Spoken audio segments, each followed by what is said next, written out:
Hello दोस्तों, welcome to electronic study. नमस्कार। यहाँ पर न्यूज़ है आपकी टीईटी 2019 से रिलेटेड और आगामी जो आपकी शिक्षक भर्ती होने वाली है उन दोनों चीज़ों से रिलेटेड एक प्रस्तावित तिथि यहाँ पर बताई गई है।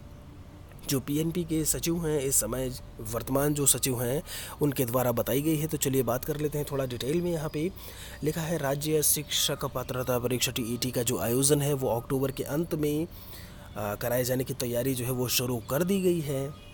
और ऐसे में शिक्षक भर्ती जो है वो अगले वर्ष की प्रथम तिमाही तक, ध्यान दीजिएगा, परीक्षा अगले वर्ष की मैं यहाँ पर पढ़ रहा हूँ, अगले वर्ष की प्रथम तिमाही तक कराए जाने पर विचार किया जा रहा है। परीक्षा नियामक प्राधिकारी सचिव ने शासन को टीईटी के लिए जल्द बैठक आयोजित करने का प्रस्ताव दिया है।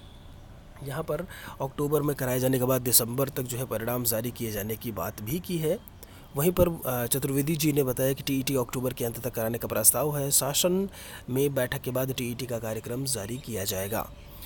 यहाँ पर सबसे बड़ी चीज़ ये है, इन्होंने कह तो दिया कि शिक्षक भर्ती अगले वर्ष, लेकिन सबसे बड़ी बात जो यहाँ पर फंस रही है वो ये है लास्ट में कि बेसिक शिक्षा परिषद के अधिकारी ने बताया कि 69,000 शिक्षकों की भर्ती का मामला उच्च न्यायालय में विचाराधीन है। टीईटी की परीक्षा तो आपकी हो जाएगी, आपका परिणाम भी जारी कर देंगे, कोई दिक्कत नहीं है, लेकिन ये जो 69,000 शिक्षक भर्ती का मामला है, जब तक ये क्लियर नहीं होगा तब तक आगामी जो शिक्षक भर्ती है उस पर जो है उस पर अड़चन है पूरी तरीके से।